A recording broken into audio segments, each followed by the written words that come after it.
I don't know why I'm in here. They won't let me speak to Tia. I don't know where Richie is. He's gone missing again. They kept feeding me wheat and I'm intolerant. Just so confusing. Like I'm confined in a space. Something about an attack or something. She came round and she looked after Samson, but I can't think of a time when I've attacked her. Now I'm in jail because of something.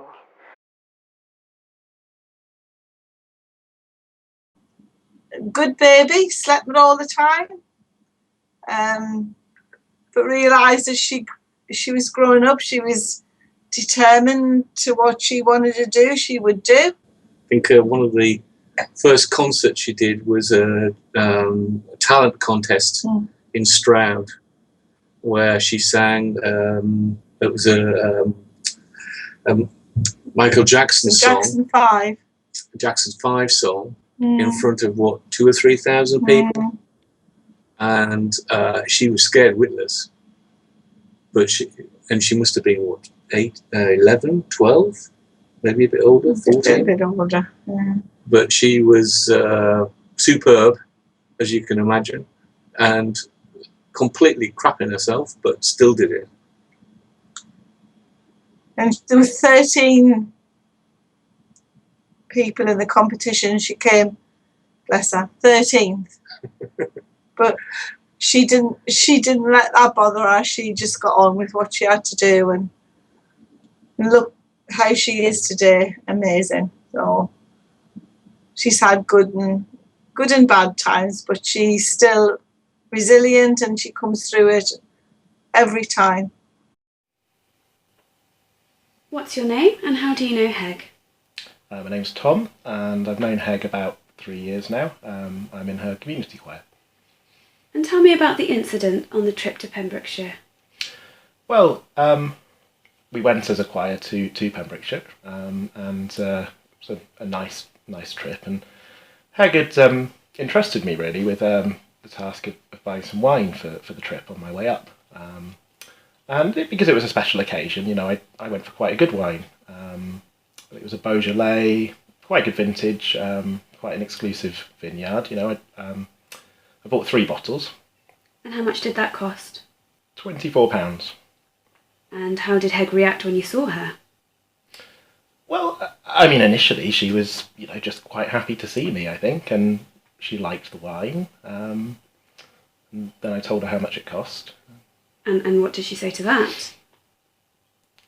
I mean, I've never really seen Heg like that before, to be honest. I mean, she really went ballistic. I mean, she really flew off the handle at me, you know.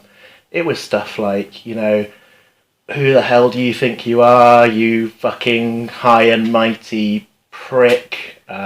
You come in here with your airs and graces and your £8 bottles of wine, and, you know, you think you fucking own the place, and you can't even really sing. I don't know why I let you in the choir. You and your high and mighty ways. You make me want to fucking puke in your fucking high and mighty faces.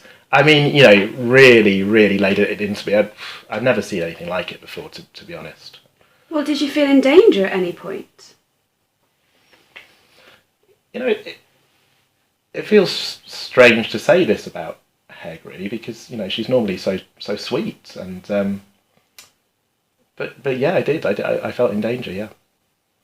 And did you at any point think that she might actually kill you? Yeah.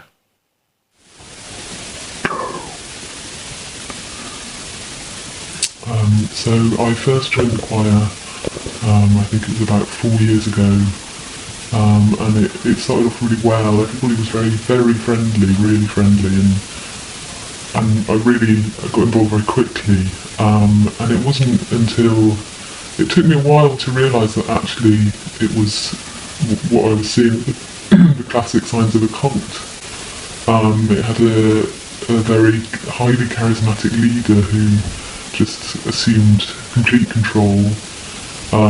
There was a lot of sort of repeated phrases and actions which they said, I mean, it was called singing, but I think basically it was chanting. Hey, hey! Hey, hey, hey! Hey, hey, hey! Hey, hey, hey! Hey, hey, hey! Hey, hey, hey! Wow!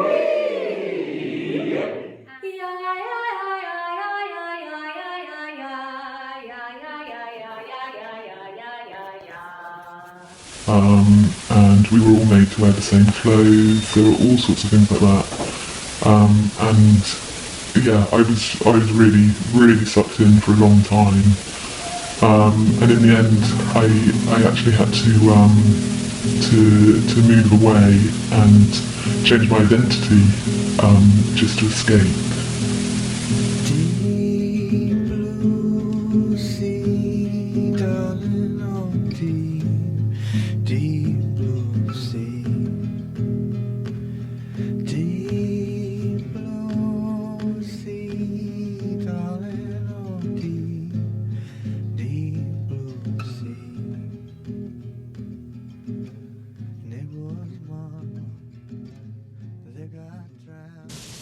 People have talked about it being a cult, but I mean, I just think that's really unfair. When Heg introduced me to the choir, there was a few rituals, but you kind of expect that from any group, don't you? You know, like the kind of, a round of soggy biscuit if you're in a boys' school, or maybe the self-flagellation that some church groups require. But really, all I can remember is the overwhelming warmth from the sound bath. My first sound bath was magical.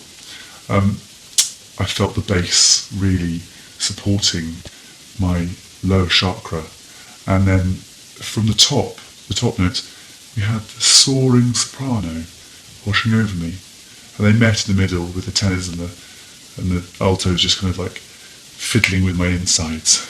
So yes, I think it's fair to call that a cult, really. Who in the world is singing? Who in the world is making a song? Who in the world is singing? Who in the world is making a song? Who? Oh, no, amen yet. Sorry.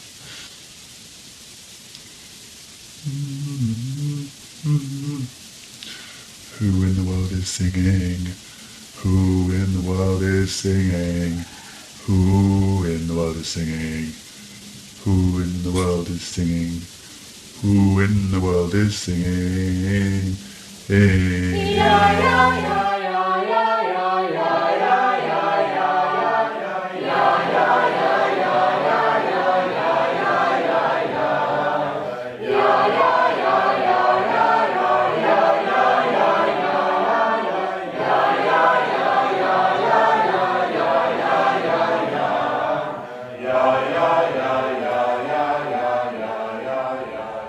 It started off as a really fun evening. We were drinking 2-litre bottles of cider. Heg had one all to herself, which at the time I thought, maybe with your wheat allergies, that's probably not a good idea. I don't think any of us could really have expected the outcome of what happened. She seemed to be enjoying herself, so no one really commented. She got drunk. That's for people to make their own opinion. So at about 9:05 we went to the discotheque. I remember that day we were all laughing, all joking, having a swim. I had my yellow bikini. Oh, the yellow bikini. Those were the good old days, back when I had the figure for it. So we got to the disco and, you know, Heg's fueled on this 2-litre bottle of cider. She's probably experiencing some intolerances as well from it. And, you know, we were dancing. There were some homosexuals in the group. Homosexuals are known for dancing a bit more elaborately than others. I think they're more in touch with their emotions. So Heg ended up on stage, and I think she tried to get her vagina out at one point, and that's when the bouncer came over and stopped her. I mean, being a lesbian, she's probably feminist, so for her, getting her vagina out was probably more of a political statement. So the bouncer had to remove her whilst pulling up her trousers. Her vagina was head height with a 7-year-old. It was really uncomfortable.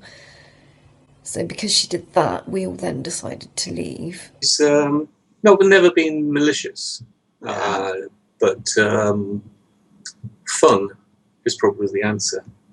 And so the things that she's done has always been with the right intentions, not necessarily the right results. And then on the way home, I think Heg was sick in a bush. And then when we got back to the tent, she decided to have a poo in the corner of the tent, which I thought was out of character. You know, she was acting differently. So anyway, like, I slept with her that night, and I do know that she got up to leave in the middle of the night, because she stood on my lower vertebrae, and it's actually left me paralysed from the waist down. And I have a carer now come and see me twice a day. Heg and I aren't friends, we're not talking. I don't regret not being her friend. She paralysed me. I'm uncomfortable with that.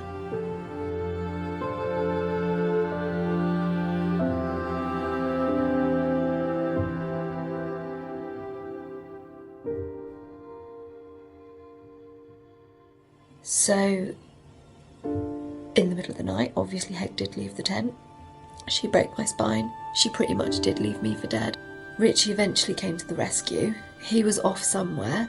He was very distressed that Heg had gone missing. And I think him seeing me paralysed really shook him up, because when he appeared, he was looking quite disturbed. I thought he was angry at first, but then I just think he was really upset that Heg had left me that way, really. But then when we woke up the next day,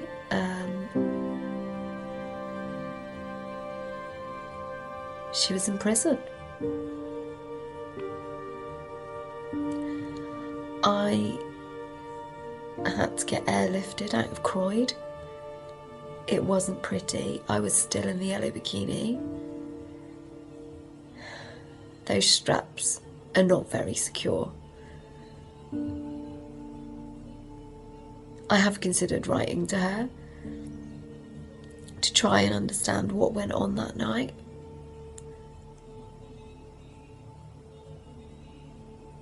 I guess before the disco, I would have said 100% my friend is not capable of murder.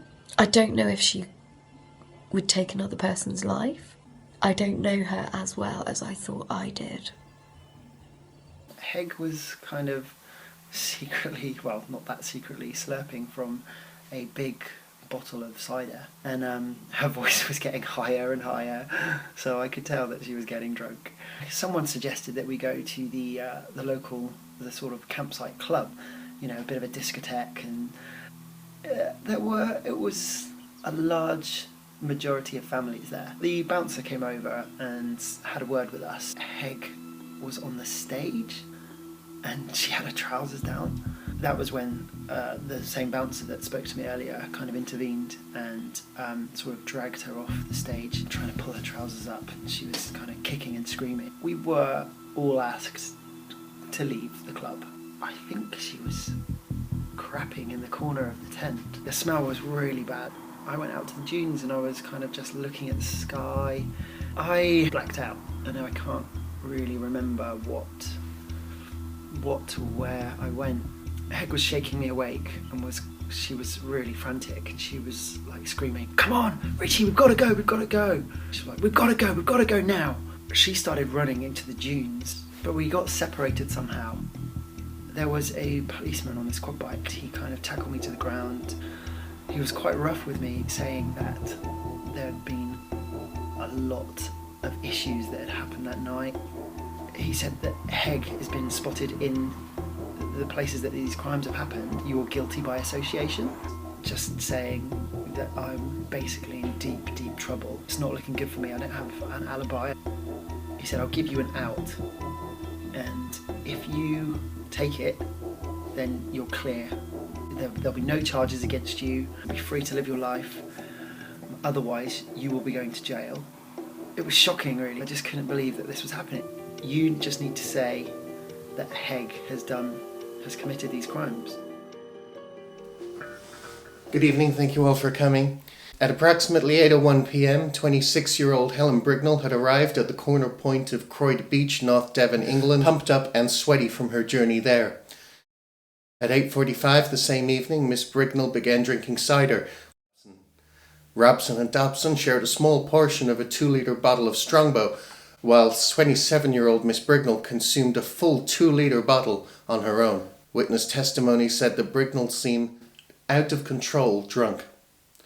At 9:05 p.m, Brignall pressured Robson and Dobson to head out to the local discotheque. The group, led by Sweaty Brignall, arrived at the discotheque. Brignall, fueled on cider, experiencing some minor symptoms of wheat intolerance. But this did not satisfy her urge for attention.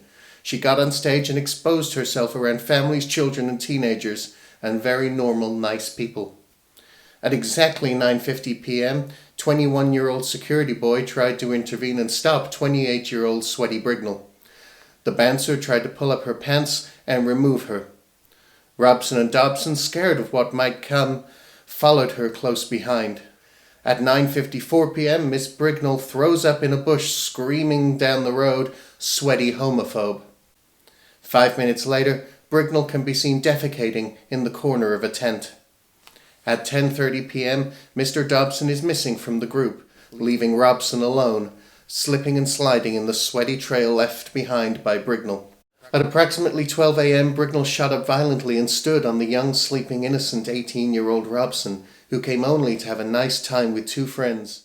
And as Brignall's large, sweaty right foot clamped down on her lower vertebrae, Brignall intentionally crushed her young, beautiful, delicate spine, leaving her paralysed for life.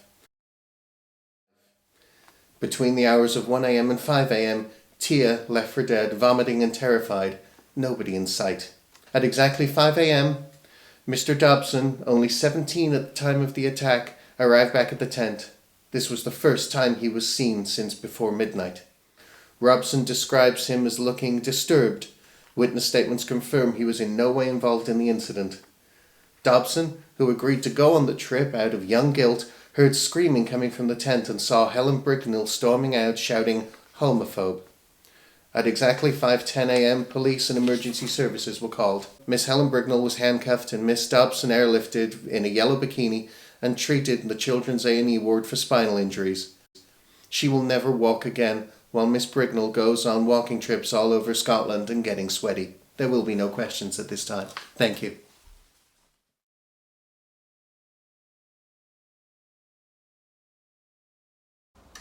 So like I said, we've had 20 sessions so far, and I've been seeing her for 3 years. And on average, you would see a client for 30 sessions a year.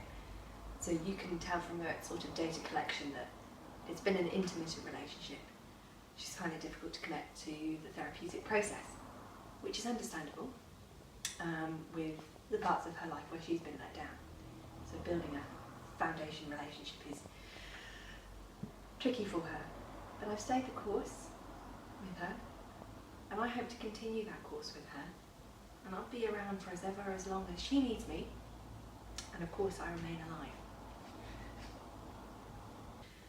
It's a really, from any sort of details we've had, and I have Heg's consent to discuss this with you, from any sort of details we've discussed, it's a very confused story. At times it seems like we go from a world of fantasy to reality. It's like she doesn't really remember being in that situation, and yet she can visualise what happened. So it's hard to tell from where I'm working from whether it's fantasy or reality. And I wouldn't begin to confirm whether it was or wasn't. Richard, what is normal? Because that's not a word in the therapeutic realm I like to use. In fact, it's a word that kind of annoys me. Because who is normal? Do you understand where I'm coming from? I wouldn't want Heg to ever be termed as normal. She is unique and an individual in her own right. I understand where you're coming from, and I appreciate the rephrasing. I think she could have a fulfilling life. And isn't that at the end of the day, Richard, what we all want?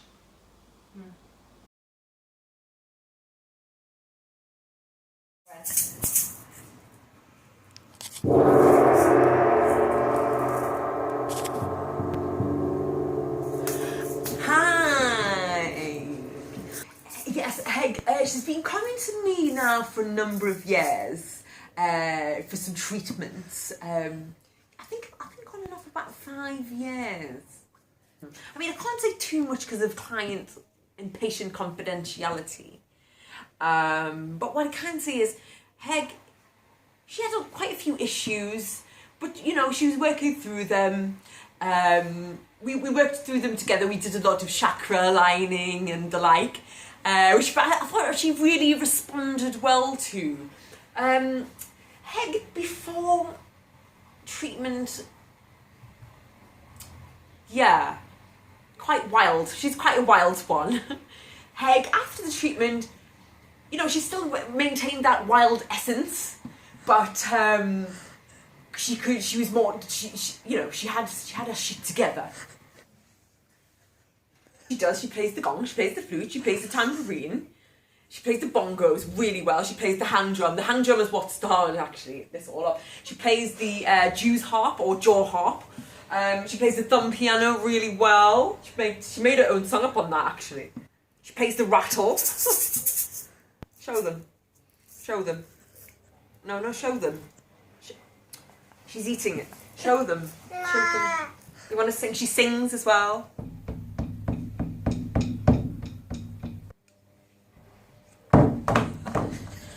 Yeah. It just doesn't quite add up with the whole thing. I mean, like I say, I've known her for a number of years now. And she's not capable of that.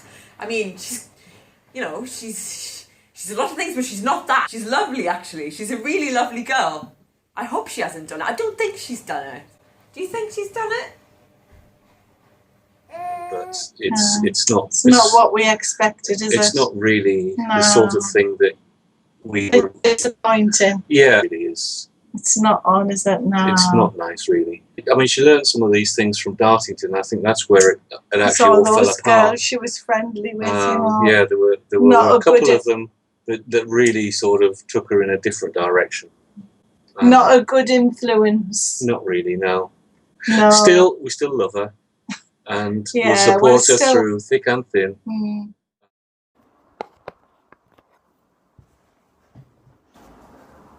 Now, I just need you to confirm your name for me, please. Tia Robson. Look, can I just get out of my yellow bikini first? Tia, I can help you until you cooperate. Okay? Now, all you need to do is cooperate, and then you can go home and change your bikini or whatever. Now, the thing is, do you realise why you're here?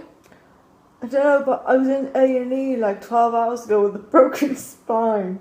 Exactly. And do you do you understand how that happened? All I remember is Heg walked out of the tent, and then I was lying there for about an hour, and then suddenly some man came in with security written on his front of his top and said, "This'll get her framed," and he stamped on my belly. Now, you gotta understand, if you don't communicate, you're not gonna get out. That's what happened. Now, what I'm hearing is a very, very silly girl who won't cooperate with me and will never get out of this room. And what you need to tell me is where exactly Heg was at the time and why she stood on your spine. She didn't stand on my spine. I want you to draw Heg standing on your spine now. Does it mean that I can get out my bikini? Yes. And right underneath who's who. Like, just draw a line and say, this is Heg. Draw another line and say, this is... and write your name. Spine. Heg. There, can I get out my... Oh, thank you. What's this? That's me. Right. What's that foot? That's Heg. Well, that's... You told me to draw Heg's What? foot. So Heg standing on your... Right, okay. This is very serious. What you've just told me is very serious. Okay, now Heg stood on your spine, okay? Now what I want you to do is just... You're gonna get out, don't worry. Okay. In one moment, but Okay. no, what you've just confessed to me here is very serious and may be locked up. What? What do you mean? You said I'd get out. I want to play on my Xbox. I just relayed it. Don't shoot the messenger. What you've told me here is that you have placed Heg there, which is very serious. It's more serious than Heg, actually. Yeah, I don't know if you're going to get looked say. Heg will. Okay? No. Heg will probably be gone, looked up, and... But will I be able to go back and do my homework now and get out my bikini? Well, I'll send someone else in to chat to you about that, but in terms of what you've just told me is that you've placed Heg in the scene of the crime with the foot coming down on your spine. You've labelled it spine, tear, Heg, and a foot there. Can you just mark a foot where the foot is, please, for me? Thank you. Foot, thank you. You're welcome. We got him. We got her, I mean. We got him. We got her. We got her. We got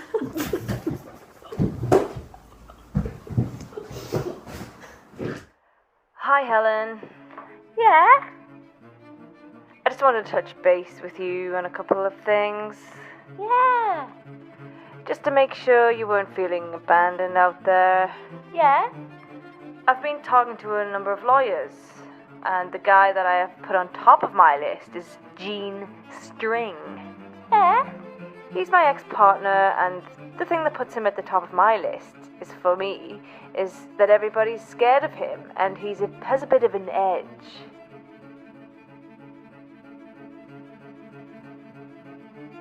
Yeah? Now, the other guy that I've been thinking about is a lawyer named Larry Button.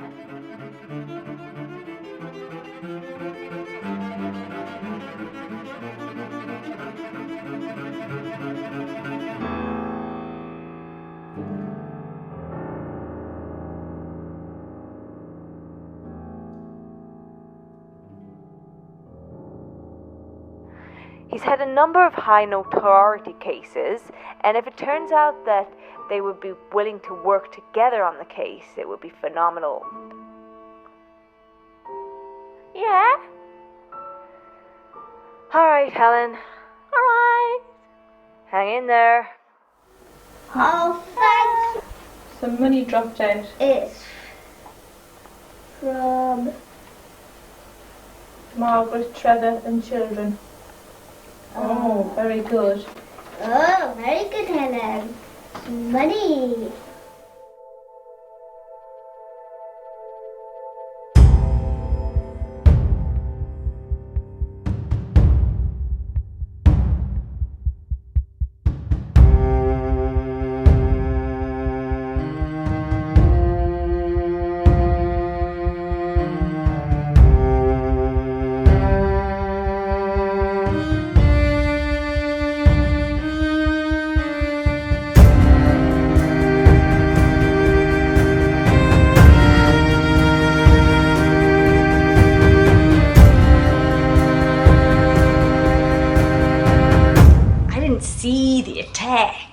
can see with my own two eyes. But is it far-fetched for me to believe that a security guard would come into the tent and plant the evidence of a footprint on her stomach?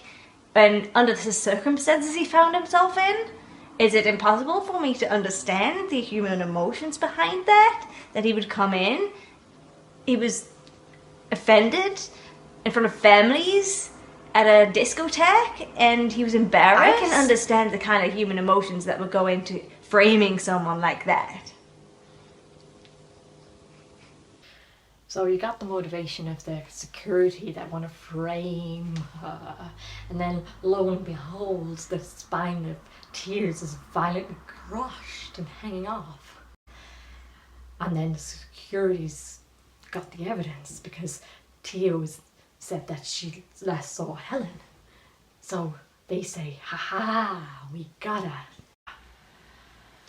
But to make matters worse for Helen, the key to a locker was found in the tent, and footprints were found on Tears' spinal area. And this all matches to Helen. And in that locker, with the key that was planted, we found images of Robson in her yellow bikini with the circle around the spinal area. Just perfectly frames Helen in the scenario. So things were not good for her. But what we do have, however, and what is very important for Helen Brignall, is that we have the footage of Ms. Robson, which clearly states that Ms. Brignall was not responsible for the stamping. And this is vital, crucial information and evidence which is going to go for the case for us.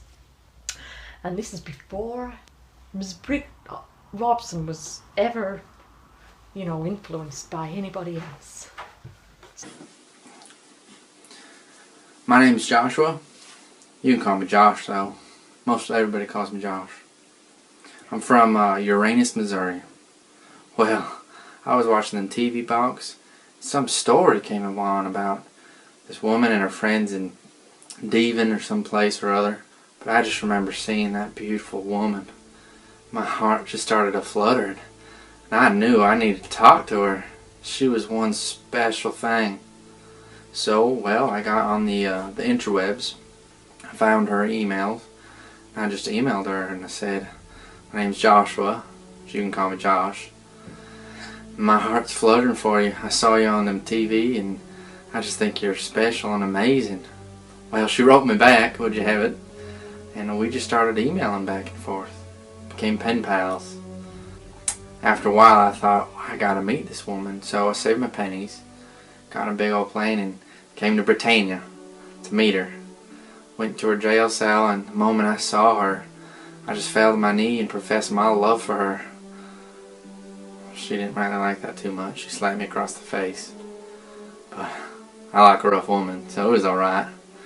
Well, we still kept talking, just learning more about each other. And I kept professing my love to her, and finally I got down again and asked her to marry me, be my wife. Well, she said yes this time, made me the happiest man around, I tell you. But I knew I had to go after her, I had to chase her. And I did. I left Uranus and came to Britannia. I'm now in love with a woman, and it's just a right miracle, I'd say. Nah, those stories, well, I just don't rightly believe that they're very true. I'm not sure about them allegations that they've got against her. And I'm definitely gonna be with her, She's in jail. She can't change that, really. She needs somebody to look after her. To look after her well-being. And, well, by golly, I'm always gonna be there for her. Thick and thin.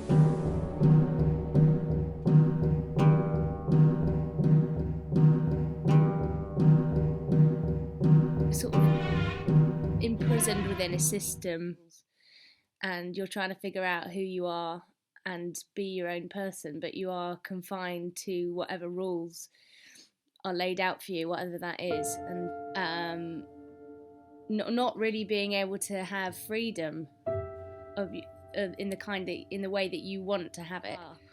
When I drove away in my car for the first time, oh my god, such an amazing feeling of freedom, and yeah, feeling like you could do anything, go anywhere, life was yours to have. A lot of my day is filled with sounds, and so sometimes I like to just sit and chill and read or do something quiet. Confinement to me means something that is not necessarily something you want. I guess imprisonment, enforced confinement.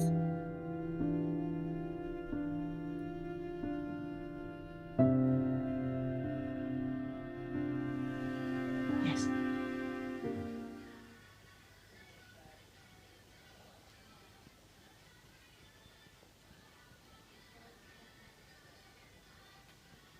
I'm nervous about seeing her today. Yeah, I am as well. It's been such a long time. And after everything that's kind of gone down, I feel a bit sick in my stomach. I feel so bad. We thought she killed those people.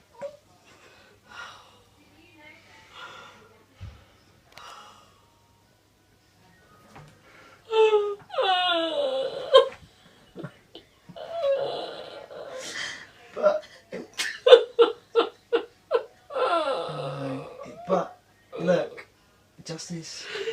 Does she know we thought it was her? I mean, yeah, she's been in jail, so... Has she watched the stuff we said on camera? I don't think so. I can't move my legs!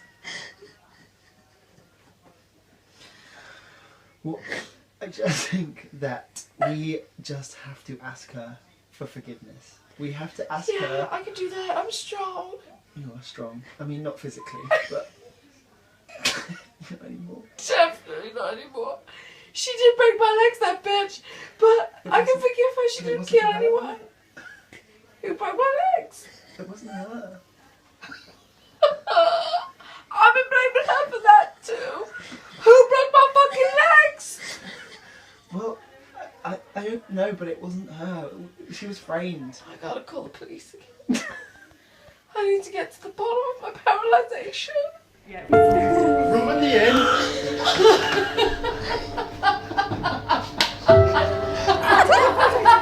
I'm filming.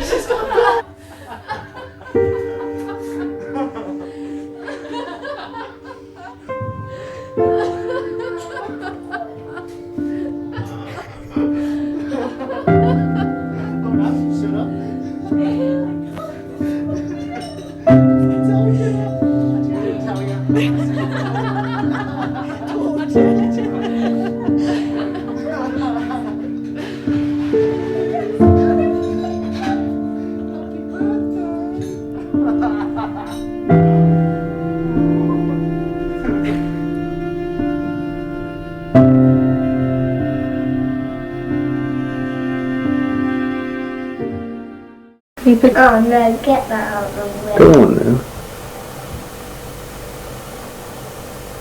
I'm not sure it's there. Yeah? Yeah. Yeah? Yeah? Yeah? Right. Oh, very good, Helen. Money. I've never been more ready in my entire life to do this right now. Never.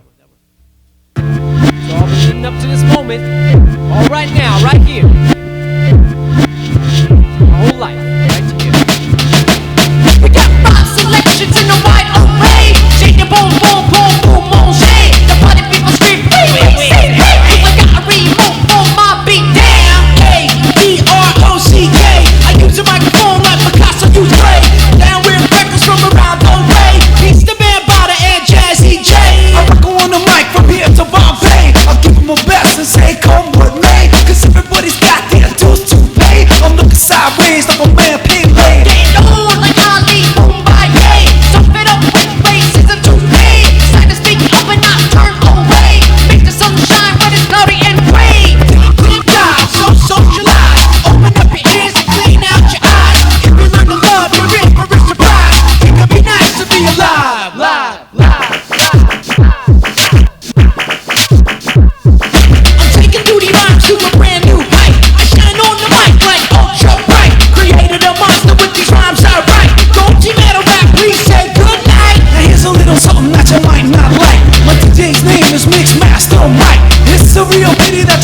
gotta write, but I could understand cause he sounds so nice. Reading you the news cause I'm country Mike. Use a microphone like Shazam used tight.